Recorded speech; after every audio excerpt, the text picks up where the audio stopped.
nga nagadugay sang 15 tubtob 20 ka minutos ginahimo kun udto o kun hapon. Santo sa pagtuon, mas mangin alerto ang isa ka persona kun maka-power nap ini. Nagapabuhin man ini sang stress kag nagapa-improve sang cognitive functioning. Isa ini ka pamaagi agud nga ma-refresh ang utok sang tawo kun ginakapoy. Bagluwas diri, nagapanubo man ini sa risgo sang heart disease.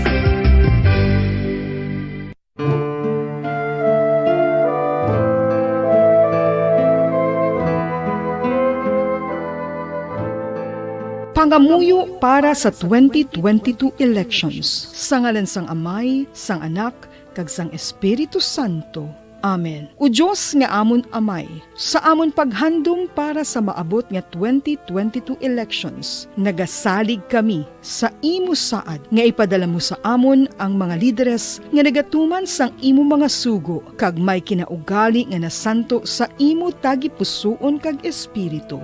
Ginoong Jesus, hatagi sang inspirasyon ang tanan nga nagahandom nga magpungko sa pwesto. Agud sila mangin lider kag alagad nga magabutang sang kaayuhan sang kadaman, ilabi na ang mga kubos, mga maluya, kag mga ginapigos, labaw sang sa ila personal nga interes. Tagdumala nga alagad nga nagahandom sa matudtud nga pag-alagad, kag indi nga sila ang pag-aalagaran. Tagdumala nga alagad nga may integridad, kag kaluoy para sa tanan. Ubalaan nga Espiritu Santo. 5 dekada nang nagtataguyod ng katotohanan. 5 dekada nang nagtatanggol sa mga mamamayan. Patuloy na nagsasaliksik at mabilis maghatid ng mga balitang siksik at malaman. Patuloy na nangunguna sa mga issue, drama, promo at serbisyo publiko. Ito ang Bombo Radyo Bacolod, ang pambansang radyo ng Pilipinas. Fast Radyo Bombo! Philippine Standard Time, 9 minutos na nakalipas sa takla 5 sa hapon. Bombo Radyo Bacolod.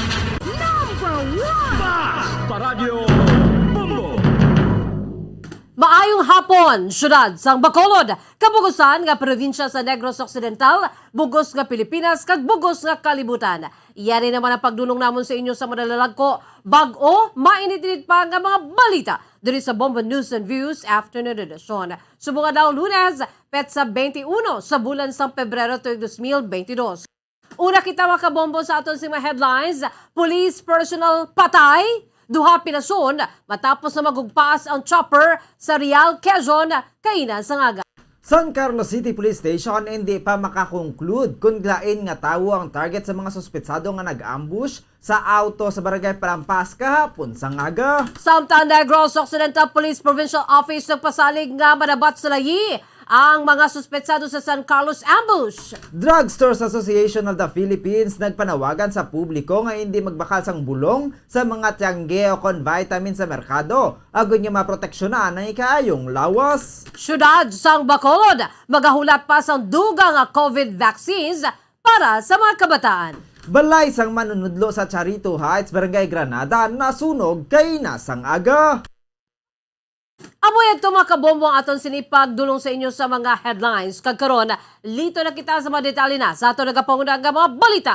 Upod sa inyo sining mga tagbalita. Bombo Zaldi Foro II. Kag Bombo Jazz de Jesus Madrigal. Kagkaroon sa detalye na sa aton nagapangunang nga balita lokal, isa ka personal sang Philippine National Police ang patay kag duhang pilason matapos na magugpas sa helicopter sa vicinity sa Real, Quezon, sumo nga Lunes. Sunod sa kay PNP Public Information Office Chief Brigadier General Roderick Alba, ang napatay ang gikilala kay Patrolman Allen Nuela Una. Samtang piloto naman nga si Police Lieutenant Colonel Dexter Vitog kag co-pilot nga si Police Lieutenant Colonel Michael Meliora ang padayon pang ginabulong sa hospital sa Infanta, Quezon. Ang H125 Airbus nga may registry number RP-9710 ang gin-report nga missing pila ka oras matapos na mag-take off lasay sa 17 kay na sa Haga sa Manila Domestic Airport sa Pasig City kag padulong sa Northern Quezon para sa administrative mission. Sunod sa PNP, mayara sa mga report nga naga-inulan sa area sang Real. Kasunod sang insidente, gin ground sang PNP ang bilog nga fleet sang H-125 Airbus police helicopters samtang nagapadayon pa ang investigasyon. Manumduman nga sang Marso tuig 2020 ang Bell 429 Global Ranger Chopper aircraft ang ginasakyan ni PNP Chief Archie Gamboa at pila ka police officials ang nag-crash man sa Laguna. Napatay sa insidente si PNP Comptroller Chief Major General Jovic Ramos.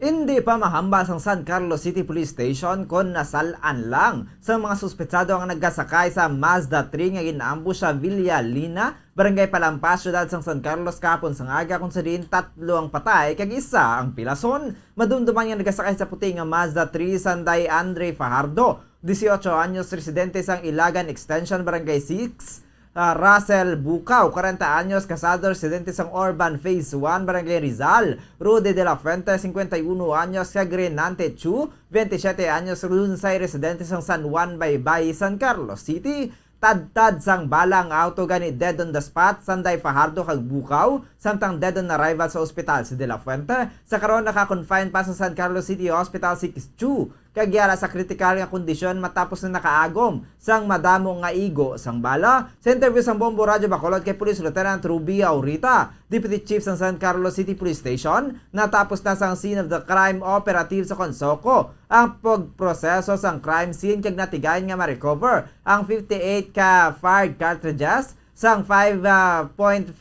mm kag isa ka fired slug sang caliber 45 pistol. Isa ka anggulo sa investigasyon sa karon kung may kaangtanan sa illegal nga droga nga pag-ambush sa mga biktima. Ginaimbestigaran man sa mga kapulisan sa syudad sang San Carlos kung mistaken identity ang natabo nga pag-ambush bangod hindi sakay sa auto ang tag-iya nga si alias Iraq. Ginakasubo man sa San Carlos City Police Station ang insidente bangod ang ambush na natabo nga duha ka oras makaligad nga mag-pull out sa lugar ang mga police personnel nga nagpatigayon sang Comelec checkpoint. Wala pag-gift nato na balaan kad nakilalaan ang mga suspetsado, no? Actually, si Hepe upod ang aton mga investigador nagakandak subong sang padayon nga investigasyon about sa sininga krimen. At kagabi, natapos ang toko ang ilang pag-process sa crime scene. Dito, kag nakita nila, kag na-recover sa crime scene, ang 58 ka bilog nga empty shell sang 5.56. Ang kabansog payag ni Police Lieutenant Ruby Aurita, Deputy Chief sang San Carlos City Police Station. Samtang dugang balita lokal, may panawagan ang tagpamaba sa Negros Occidental Provincial or Police Provincial Office o Konokpo sa tanan nga mayara sang informasyon sa may kaymuan sa pag-ambush sa pribado nga salakyan sa Villa Lina, Barangay Palampas sa San Carlos City, Negros Occidental kapon sa aga, usa din 3 ang patay, samtang isa ang pilason. Sa interview sang Bombo Radio Bacolod kay Police Lieutenant Abigail Donasco, wala sang kadlok ang mga naghimo sang ambush sa syudad sa San Carlos kapon, apisan nga masanag kag mahimo nga may makakita. Sunod sa kay Donasco, ginapalabot man sang Provincial Director sa Nokpo nga hindi makapalagyo sa layi ang may kaymuan sa krimen bangod sa tiyon nga madakpan pasakaan sila sang kaso nga multiple murder. Gipayag man sini nga isolated case ang natabo nga ambush sa syudad sa San Carlos. Sa karon, padayon pa investigasyon sa mga otoridad sa natabo nga ambush agud nga matumod ang motibo kag may kaymuan sang krimen. Hindi po sila makakatakas sa kamay ng batas. At ang huli po sila ay sigurado pong mapapailan sila ng kasong multiple murder. At kung sino din po ang nakakaalam sa whereabouts nila, sa kung sino man pong nakakita, no, or may knowledge sa nangyari, ay ipagbigay alam lang po natin sa San Carlos City Police Station, PNP, at iaari po kayo ng Chief of Police para po makatulong sa kaso. Ang kabay sa pagpag ni Nokpo Spokesperson Police Lieutenant Abigail Donasco. Ginatag sang Provincial Veterinarian sa probinsya sa Negros Occidental nga iban nga ahensya sang gobyerno ang nagaregulate sa mga ginapatigayon nga bulang. Sa interview sa Bombo Radio Bacolod kay Dr. Renante Decena, ang PVO nagahatag lamang sa mga kinahanglanon sa mga breeders sang manok apang lain ang nagaregulate sang mga ini. Sunod diri ang mga veterinarian sa nagabulong sang pila sang mga manok kay nagahatag sang bulig sa mga breeders nga nagasagod sini. Ginpayag man ni Decena nga mayara sang Games and Amusement Board akong GAB kag ang local government unit kon LGU nga nagaregulate sa mga cockpit arena o kon ang bulangan sa probinsya kasubong man sa pungsod. Sunod diri ang mga manok lamang nga ginasagod ang sakop o kon ginaregulate sang PVO. Ginpahig man ni Desena nga kalabanan sang ginakuhaan sa mga inugbulang nga manok ang yara sa Negros Oriental. May ara na isa ka opisina yang nag-regulate no sang games and amusement board no GAB na nag-regulate and the local government no ang pagpatindog sa bulangan. Wala kahilaptanan niya ang opisina sa pagbulang no binulangan. Ang mga manok lang nga ginapadako amo na iya role sang provincial vet and kung may mapilasan ang veterinaryo amo na nagabulong. Ang kaban sa pagpayag ni Negros Occidental Provincial Veterinarian Dr. Renante Desena.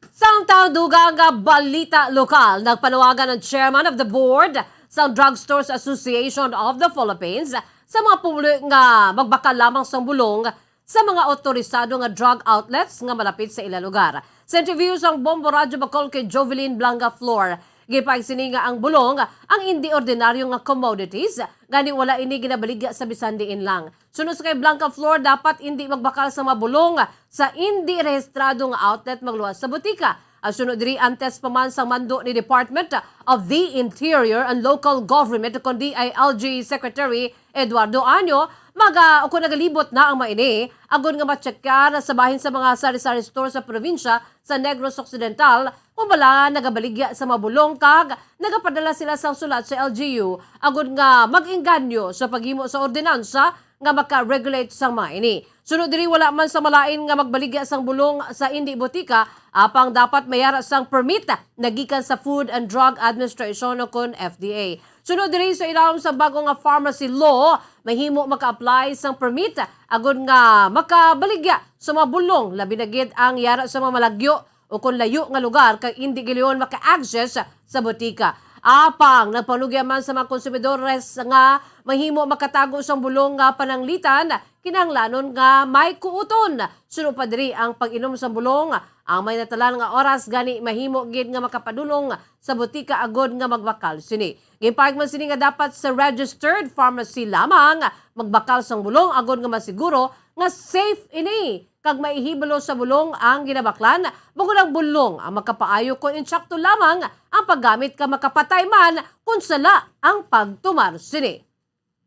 Wala na ginabawalan ang mga sari-sari store nga magbaligya sang bulong provided tama to hambal mo kagina nga dapat lisensyado man sila sang FDA. Kay allowed man sila magbaligya. Actually ang FDA para mapahapos ang pagnegosyo sa mga kasimanwa naton nga ara sa mga malayo nga lugar nga wala sa mga butika. Dinagnagaan sila sang permit sang FDA nga magbaligya sa new pharmacy law.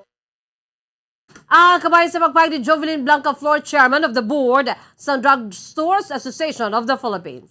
Ginkumpirmar sa Executive Director sa Bacolod Emergency Operations Center akong EOC nga naumpisahan na sa syudad ang ilang vaccination sa 5 to 11 years old sa 3 ka mall sa syudad. Sa interview sa Bombo Radio Bacolod kay M. Ang ginpatigay ng sang syudad ang pagbakuna sa Ayala Robinson sa Quezon Mall. Suno kay ang isa ka gatos ka mga kabataan ang target nga mabakunahan sa kada mall. Suno diri subo nga adlaw ang last day sang pagbakuna bangod manug-ubos na ang Pfizer vaccine kay magahulat naman sa mag-aabot nga bakuna sa syudad. Naibaluan nga 10,000 doses ang nagabot nga bakuna sa syudad kag 5,000 ka mga kabataan ang mabakunahan.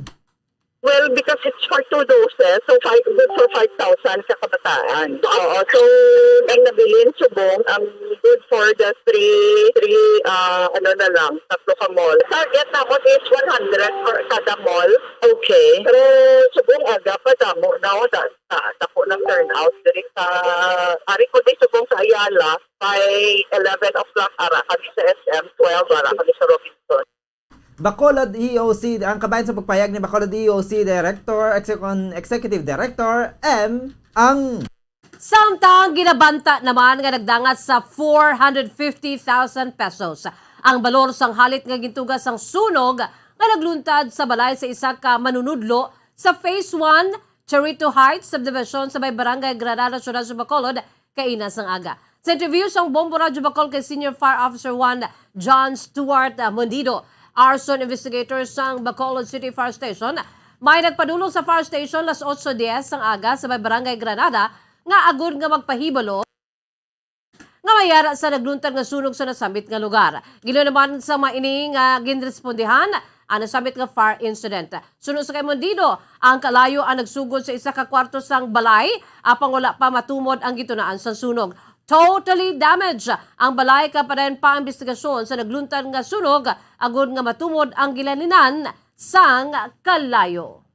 Estimated damage naton, estimate lanay ma'am kay wala pa ang affidavit sa aton nga owner is 450,000 pesos more or less ma'am. Totally damaged ni siya ang residential ang nagsugod ang aton kalayo sa isa ka bedroom, specifically northeastern portion sang sina nga balay. Ang kabay sa pagpahig ni Senior Fire Officer 1 John Stewart Mandido, arson investigators sa Bacolod City Fire Station. Sunod sa tag-iya sa nasunog nga balay nga si May Dayot, nasubuan ini bangod wala sa nabilin sa ilang makagamitan, bangod gintupok ini tanan sang kalayo kalakip na ang ilang nga mga importante nga mga papeles. Sunod sa kay Dayot nga math teacher sa Angela Gonzaga National High School sa may Barangay Granada, apat ka makabataan sa maining nga nagaedad sang 15 anyos, 11 anyos, siyam katuig kag anom katuig ang nabilin sa ila balay sang nasunog ini. Sunod sa kay Dayot ang anom katuig nga bata ang nakakita sang kalayo kag ginpahibalo mautod kag nagwa man ang mga ini. Sunod diri wala man ginalak ang portahan sa balay kag nakahibalo man ang maini sang pin sang kandado sa gate gani nakagwa ang mga kabataan kag ginbuligan man sila sa ilang nga mga kaingod. Ginalantaw man sining sa extension wire ang ginasaksakan sa aquarium ang ginalinan sa kalayo nga nagtugas sang sunog. Wala man ang mag-asawa sa ilang balay sa nagluntad ng sunog, magulunsay nagatrabaho ang maini. Subuan ko kay sunugan kami daw ubos gitamon tanan yung mga gamit, mga paketes. Pasi samon bala nga extension cord pala ka pasi naghalog lang mo. Amon nga aquarium daw mga 3x2. Ang kabay sa pagpahig ni May Dayo tag-iya sa nasunog nga balay. Nagpasalamat man ang sa punong barangay sa Barangay Granada nga wala sang may nasamaran sa nagluntad nga sunog. Sunod sa kay punong barangay Alfredo Talimudaw, may nagpahibalo sa iya nga may nagluntad nga sunog kag ginpasalamatan man sini ang gileon nga pagresponder sa mga bombero kag wala na nagdako ang kalayo. Yes, so mayo kami nakita mo sang mga kaingod na tigayon nga napagwa ang mga bata. Wala pa official nga findings no, pero ang ginasuspetsuhan electrical wiring ang kinalinan. Kabay sa pagpahayag ni Barangay Kapitan Alfredo Talimudaw sang Barangay Granada.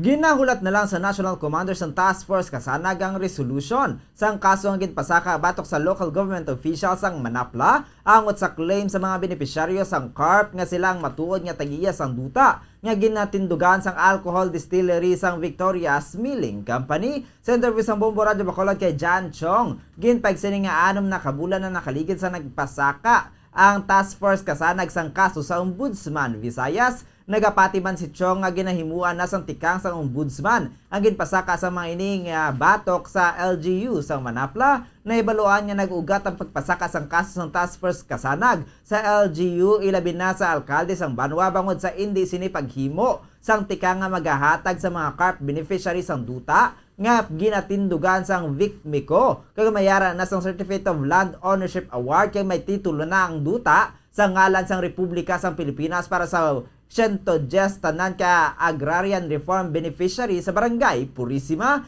Ini ang natigayon sa idalam sang liderato ni former DAR Secretary Rafael Mariano apang naghingagaw ang Vicmico nya ipa-reclassify ang duta bilang industrial land nagikan sa agricultural land. Wala man ini nakahibalo kun nga nagapabungol ang alkalde sang Banwa sa paghimo sang tikang agod nga makuha sa mga beneficiary sang duta nga para sa ila. As of this time, gaulat kita sa response sang DILG National kay mismo sa office ni Secretary Anyo naton diretso ang aton nga complaint regarding sa ginalantaw naton dereliction of duty sa part sang management ni Mayor Manolet kag sang iyada nga kapitano.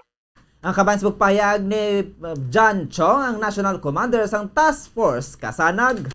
Sa arong napusan nga balita lokal, arestado ang duha ka drug personality sa syudad sa Bacolod sa ginpanigayon nga bypass operation sa Bacolod Police Station 8 sa Purok Santa Antonia, Barangay Panukoy, Bacolod City. Ginkilalang suspetsado kay Brian Robert Toglet, 32 anyos, kag residente sa Barangay Mansilingan, kag Kurt Uko, 30 anyos, kag residente sa Barangay Takuling, diri sa syudad. Nakuha sa panginakom sining 4 ka magagmay nga sachet sang suspected shabu, kalakip ng bypass item kag 3 ka dalagko nga sachet sang suspected shabu. Nakuha man sa possession sini ang isa ka puti nga sling bag kag isa ka motosiklo. Ang mga ginconfiscal nga bypass item ang ginabanta 20 gramos kag standard drug price of o kung mayara ini sang standard drug price nga 136,000 ka pesos. Nakahunong naman ang ini sa Bacolod Police Station 8 natala na pasakaan sang kaso ang paglapas sa Republic Act 9165 ukon ang Comprehensive Dangerous Drugs Act of 2002. Philippine Standard Time, 28 minutos na nakalipas sa takna ng alas 5 sa hapon. Mga kabombo, amoy ito ang mga kaundan sa ito nagapangunang mga balita dari sa Bombo News and Views Afternoon Edition. Antes kita magtakop aton anay panumbalikan aton si mga headlines. Police personnel patay, duha pilason matapos na magugpaas ang chopper sa Real Quezon kay Nasangaga. San Carlos City Police Station hindi pa makakonclude kung lain nga tao ang target sa mga suspetsado nga nag-ambush sa auto sa Barangay Palampas kahapon sa Ngaga. Samtang Negros Occidental Police Provincial Office nagpasalig nga manabat sa layi ang mga suspetsado sa San Carlos ambush. Drugstores Association of the Philippines nagpanawagan sa publiko nga hindi magbakal sang bulong sa mga tiyangge o kon vitamin sa merkado agod nga maproteksyonan ng ikaayong lawas. Syudad naman sang Bacolod, magahulat pa sang dugang nga COVID vaccines para sa mga kabataan. Balay sang manunudlo sa Charito Heights, Barangay Granada, nasunog kay Nasangaga. Amoy ito mga kabombo ang pagdulong namon sa inyo sa madalalag ko. Bago, mainit-init pa ang mga balita dari sa Bombo News and Views Afternoon Edition. Subungan daw Lunes sa 21 sa bulan sang Pebrero tuig 2022. By the way, standby na kamo sa masunod nga programa ang Bombo Reports Afternoon Edition. Upo naman sa kay Bombo Dennis Rubica. Kag sa gihapon, ini ang inyong mga tagbalita. Bombo Zaldi Foro II. Kag Bombo Jazz de Jesus Madrigal. Para sa pambansang radyo ng Pilipinas, consistent overall, number 1 sa Bacolod, Basta Radyo Bombo! Sabay naman sa aton siningan news analysis, agin padala sa aton maukon nga tagpalamati pagabasaw ni Bombo Daniel Acciones, aton siningan news analysis may tigulo, Sampawanay. Makita na naton sa aton kalye kay mga tagsa kadalanon. Mga tarpulin sa nagapapili nga daw amakan ang kalaparon. Mga dagway nga nagayuhom-yuhom nga daw nagahinyo nga sila ang butuhon. Apang may mga supporter na nga nagareklamo. Kay kun pagkagabi, ginasampawan ang itsura sa ila kandidato. Ipakita man tani naton sa tagsa-tagsa ang respeto. Kay basi madakpan ka ikaw ang mapasakaan sang kaso. Likawan tani naton ang pagsampawanay. Kaya amugin ini ang sugdan sang hindi pag-insindihanay. Kag basi kamo nga mga supporter mag-ilinaway maliman sang kandidato nga nagapatawhay. Ini nga eleksyon o malagi lamang. Basi kung sila magdalaog, hindi man kamo makilalaan. Ini kita magpadala sang aton balatyagon. Dapat pagidait kag kalinong aton pangibabawon. Ang ini nga panguna-huna ang pananawa ng inpadala ni Leo Seralbo sa Barangay Mansilingan, Bacolod City. Sa mga tagpalamati sang Bombo Radyo Bacolod, pwede man kamo magpadala sang inyo panghuna-huna kag pananawan sa Bombo News and Views Afternoon Edition. Care of DYWB Bombo Radyo Bacolod, CBS Development Corporation Building, Lacson Street, Mandalagan, Bacolod City. O kung pinaagi man sa email address ang Bombo Radyo Bacolod, bombo_bacolod@bomboradyo.info. Tip sa